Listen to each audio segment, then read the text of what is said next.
Mon prochain conférencier, notre prochain conférencier de la journée, vous l'avez probablement vu sur Leader de conscience, partage des choses.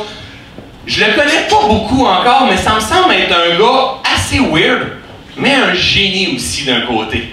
Le gars, il a écrit un livre qui est La maîtrise du timing. Il touche à des niveaux plus subtils de conscience.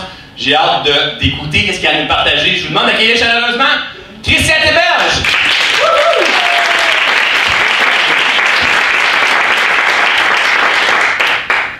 Christian, t'as ça ici. Petite manette, il va changer. Un, deux. Patate poêle, maudit cave, vous m'entendez bien?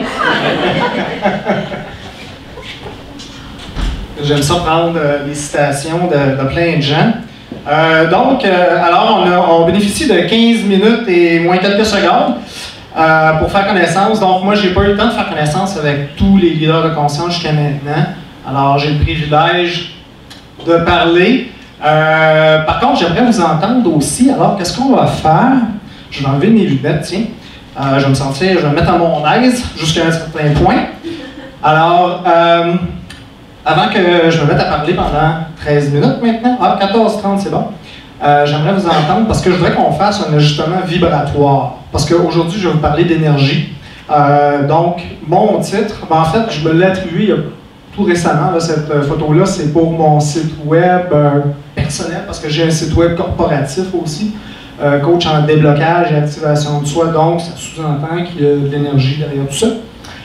Donc j'aimerais vous entendre. Alors, ma question fétiche, signature qui va être dans toutes mes conférences, c'est comment ça va bien aujourd'hui? Bon, c'est bon! Je vais la peaufiner. Donc moi, j'ai pas aucune préparation, donc je suis arrivé ici, j'ai quelques slides, je les ai shootés hier.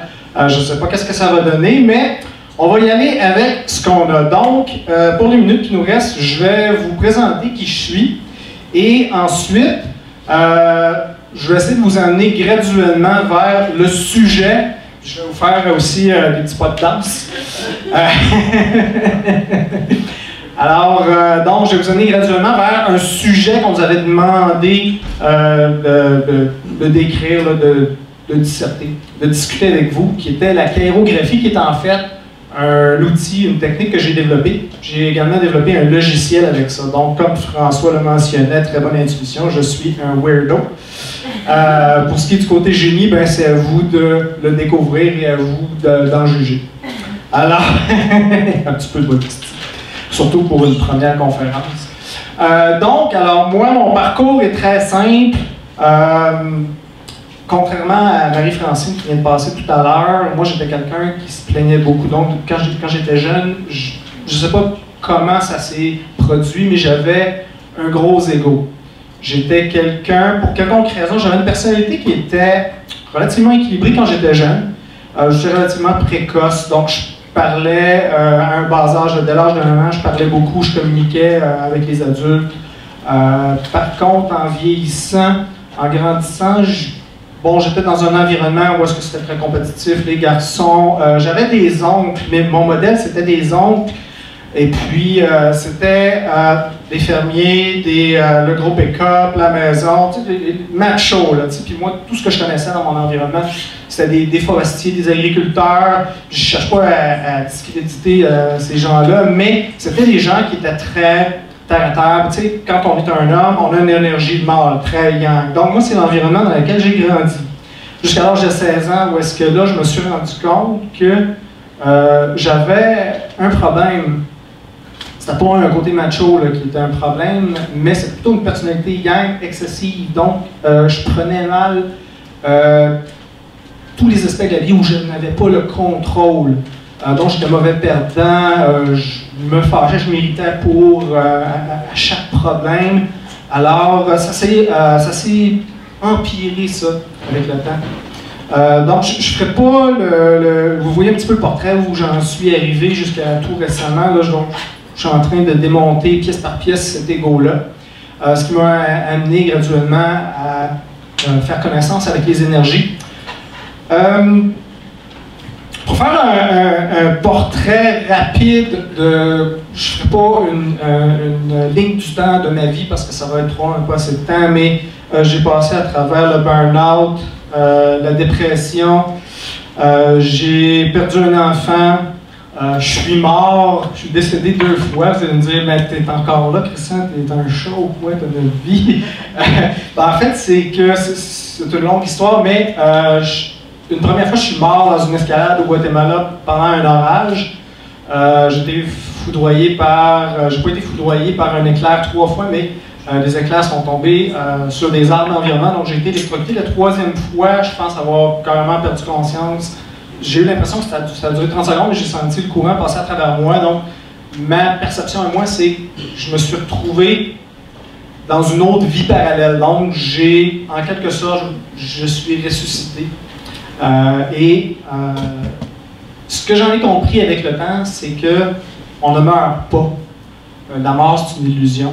Je sais, ça va peut-être vous paraître être un choc, mais effectivement, oui, vous allez voir des gens mourir d'un accident de voiture, d'une maladie autour de vous.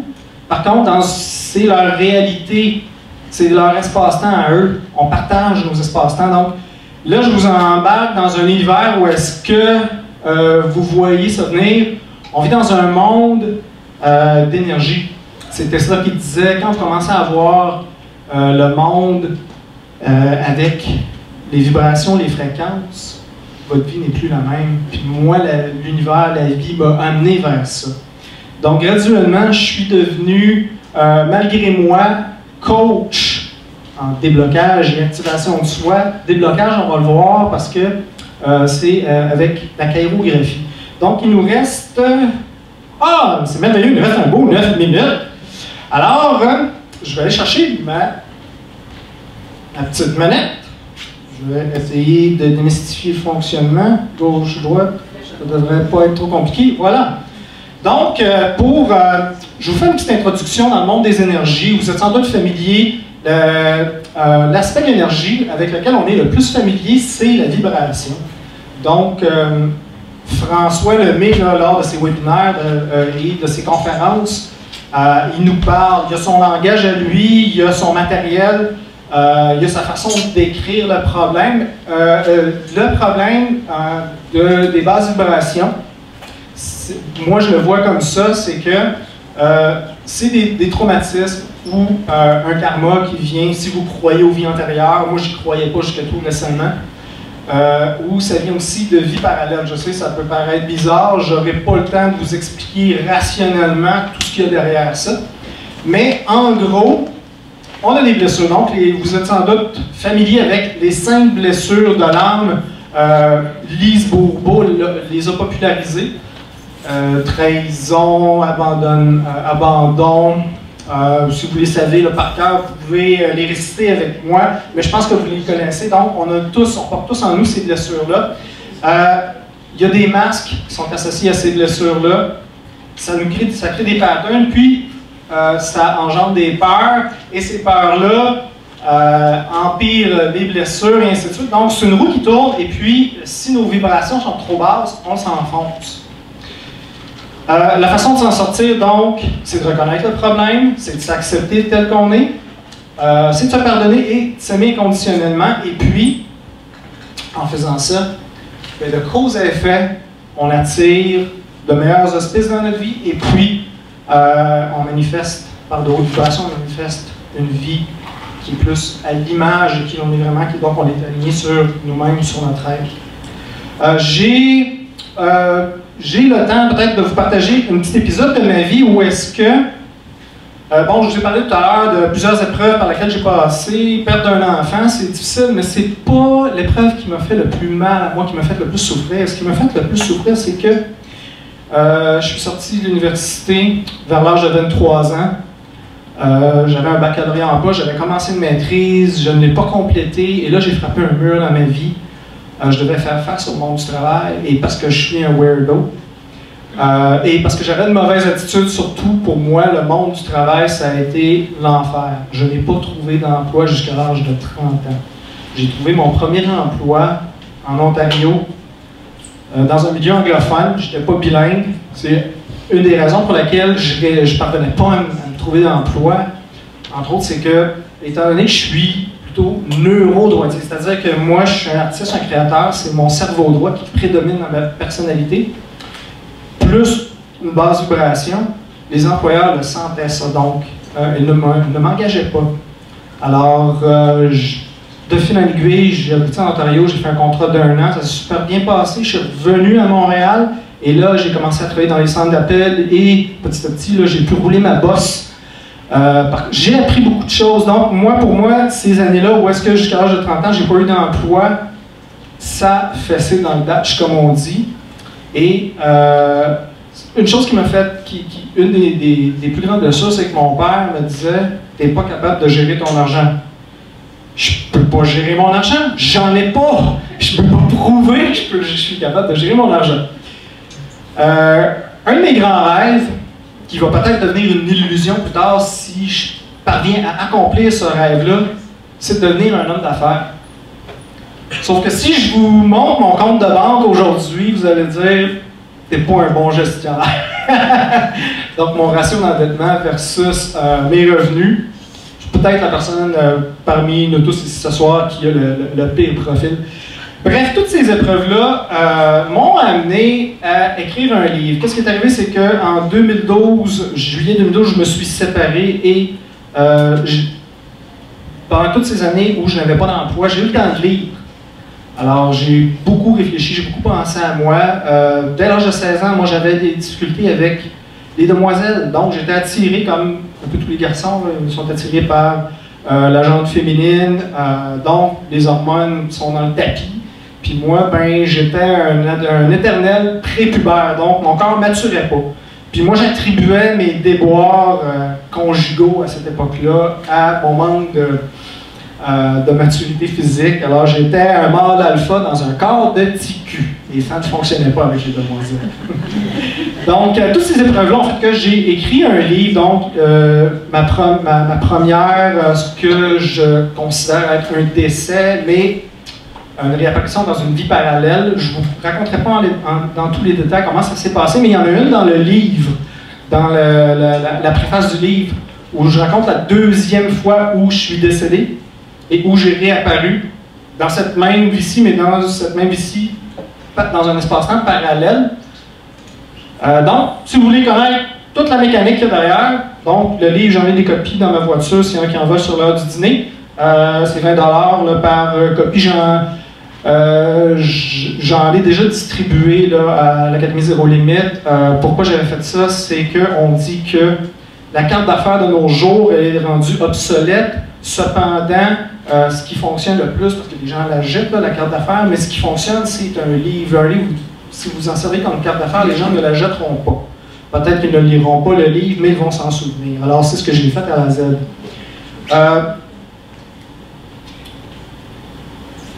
As-tu besoin d'une pause ou c'est correct? D'accord, je vais faire ma... On n'a pas de temps à perdre, mais moi je vis dans le moment présent, comme ça.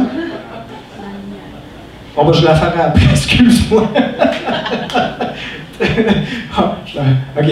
Donc, comme je disais tout à l'heure, ça c'est un test que j'ai fait là, sur un site de psychométrie. Donc, cerveau gauche versus cerveau droit. Alors moi, je pétais presque la barre des 90% neurodroitier.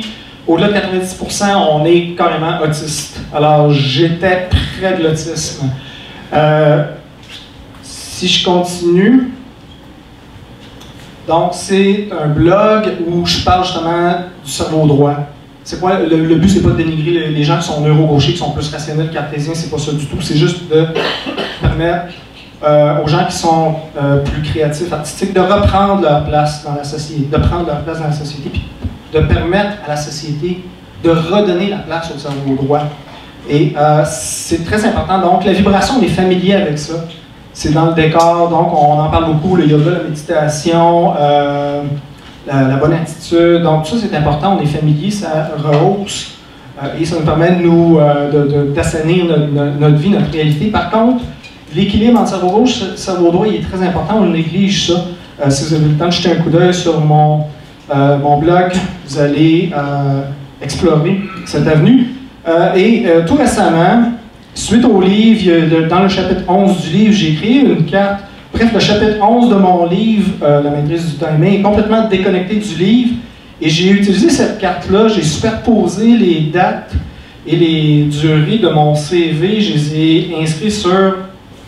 Cette carte-là, en fait, représente l'intérieur du champ d'énergie. On voit l'intérieur du trou de verre. Là, un champ d'énergie, c'est en forme de bang, c'est un petit peu comme une magnétosphère terrestre, mais du corps humain. Et là, on parle de couches subtiles, on parle du champ d'information quantique. Donc, lorsqu'on s'observe intérieurement, notre intérieur, il a un profil, il a un portrait. Mais comment faire ressortir ce portrait-là? Alors, moi, c'est ce que j'ai fait. J'ai pondu carrément une technique qui permet de cartographier et d'illustrer ce à quoi vous avez l'air intérieurement.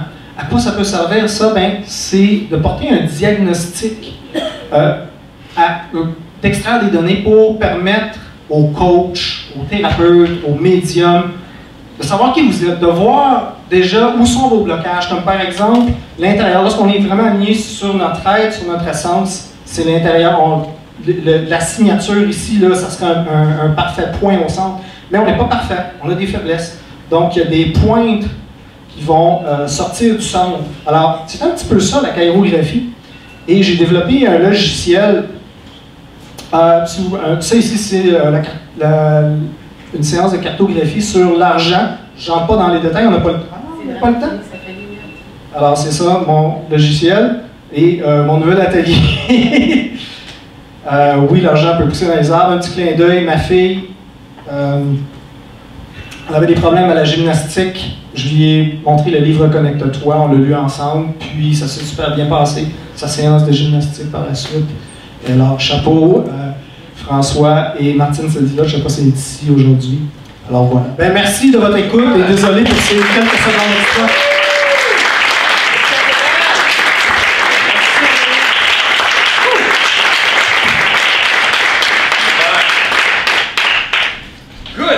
Est-ce qu'il y en a beaucoup à dire? Hein, quand on est passionné de ce qu'on fait, on a beaucoup à dire, on pourrait parler longtemps. Ce qui est vraiment important de comprendre au travers de toute la journée, c'est qu'est-ce que je suis en train d'apprendre présentement.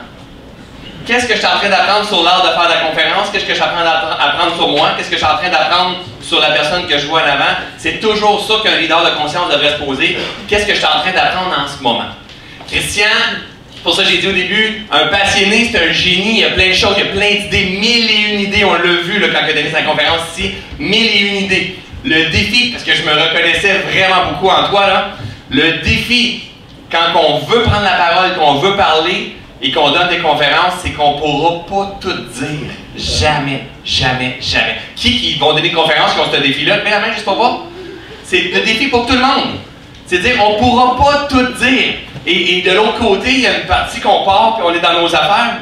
Moi, j'aurais accroché si tu m'avais dit, quand tu as dit la mort c'est une illusion, là tu faisais réagir plein de monde, tu as fait comment tu appelles ça? T'es mouru 2 fois. Hein? Donc, si tu avais accroché là-dessus, même si ça peut faire réagir des gens, tu as capté l'attention des gens.